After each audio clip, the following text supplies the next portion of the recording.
We start with breaking news. The Israel Defense Force says it has begun intercepting Iranian drones. That's right. The strikes are in direct response to Israel's attack on the Iranian capital. Good Day's Hayley Fixler is live at the Israeli consulate on the east side with more on the attacks and what the NYPD is doing in our area. Hayley, good morning. What can you tell us? Good morning, Dan, Tashani. Well, Israeli leaders say that their airstrikes targeted the main enrichment facility in Iran, ballistic missile program, top nuclear scientists, and top military leaders. Now, Iran has already launched 100 suicide drones into Israel, but the Israeli Air Force and Jordanian officials say they managed to intercept all of them. Israeli officials this morning also warning they are preparing for more retaliatory attacks from Iran. This is a very tense time, but let me break down for you what we know.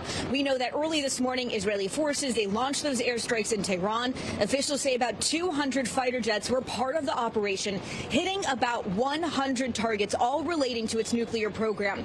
Iranian media now reporting that the head of Iran's Revolutionary Guard, which was created after the Islamic Revolution, was killed in the attacks. Israeli officials say Iran had produced enough uranium for 9 atom bombs. Netanyahu says these strikes were critical to prevent countries from becoming victims of a, quote, nuclear holocaust. We will not let the world's most dangerous regime get the world's most dangerous weapons. And Iran plans to give those weapons, nuclear weapons, to its terrorist proxies. That would make the nightmare of nuclear terrorism all too real. The increasing range of Iran's ballistic missiles would bring that nuclear nightmare to the cities of Europe and eventually to America. Remember, Iran calls Israel the small Satan. It calls America the great Satan. Today, Israel has shown that we have learned the lessons of history. When enemies vow to destroy you, believe them. When enemies build weapons of mass death, stop them. Now, there were talks that something like this could happen. Just yesterday, if you remember, U.S. officials began pulling some diplomats and offering voluntary evacuations for military families stationed in the region. The president also urged Iran to negotiate a deal regarding its nuclear program, or there could be, quote, a massive conflict. Officials say Israel also told them this was necessary for their self-defense. Now, Secretary of State Marco Rubio, in a statement, he says, quote, Israel took unilateral action against Iran. We are not involved in strikes against Iran, and our top priority is protecting American forces in the region.